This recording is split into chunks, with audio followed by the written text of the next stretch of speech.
My memo tonight is a letter from Saudi Arabia. I recently returned from a visit to the oil-rich country where I learned a number of things about Kenyan workers there. We have in the recent past had horrifying stories of Kenyan workers in the Arab state. And indeed they are horrifying. Tales of mistreatment, death, imprisonment have painted a terrifying picture of Kenyans in Saudi. During the short visit, several Kenyan journalists had an opportunity to try and find out what was going on. We learned that there are over 120,000 Kenyan workers in Saudi Arabia, most of them skilled labor.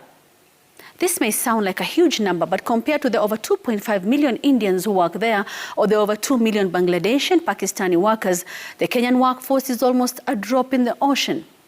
I learned that Kenyan employees are valued for their honesty, hard work, and an excellent command of the English language.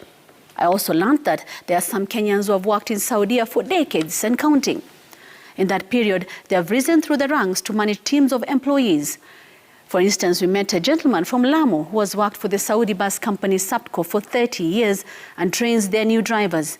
We met another Kenyan who is a veterinarian and has been there for over 20 years. Other than the drivers and veterinarians, there are also IT technicians, engineers, doctors, nurses, salespeople, and those who work in the Saudi metro. These are part of the skilled labor force.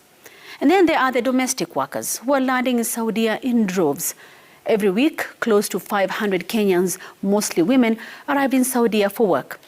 In fact, the plane we traveled in had 150 ladies recruited by different agencies. A potential employer makes a request for a worker, and once someone has been found, this employer will bear all the costs, including passport application fees, medical checkup, airfare, and all that needs to be done to ensure the employee arrives in Saudi. And once there, the potential employer is expected to receive them at the airport. But for almost all the girls, this journey and experience consists of a lot of firsts. There are those who are traveling to Nairobi for the first time, visiting an airport for the first time, traveling by plane and straight to landing in a foreign land for the first time. These girls rarely get the training they need to be able to find their way in this new land, where there are language barriers as well as different and alien cultures. Many of them have ended up in the wrong hands of local Kenyan agents who fall short of their responsibilities in ensuring that they are ready for this new chapter in their lives. No one goes to Saudi unless they already have a job waiting for them. The initial contracts are for 2 years, with an option for renewal if both parties are willing. If the employee wants to leave, the employer is obligated to process an exit visa for him or her. Without an exit visa, an employee cannot leave Saudi. Now, for the more skilled workforce, there are companies that send their recruitment teams to conduct interviews in Kenya. In fact, one of the largest consumer products companies sent its recruiters to Kenya as soon as COVID-19 travel restrictions were lifted, and they did recruit some new employees. And did you know that it is an offense for an employer to retain or keep an employee's passport?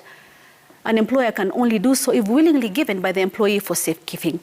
Now, this is not to say that there are no Kenyans who have found themselves in difficult situations, unable to return home and desperate for help. Yes, there are real stories of real Kenyans. Some are perhaps still stuck somewhere in that country as we speak. But my point tonight is that these tales, horrible as they are only part of the Saudi story. There are indeed Kenyans who have made it in Saudi Arabia, and many more are on their way. We learned that Kenyans living there have their own way of reaching out to each other and trying to help.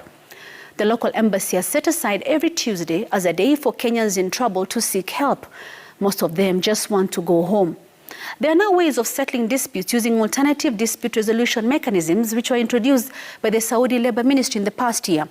So far, 55 Kenyans have sought help this way.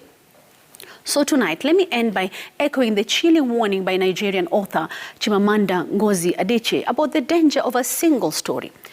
She warns that the single story creates stereotypes through overly simplistic and generalized perceptions that we form about individuals, groups, and countries.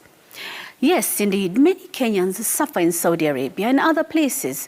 And yes, the government must do more for these citizens. But this, ladies and gentlemen, is not the only story about seeking and finding work in Saudi Arabia. That is my memo.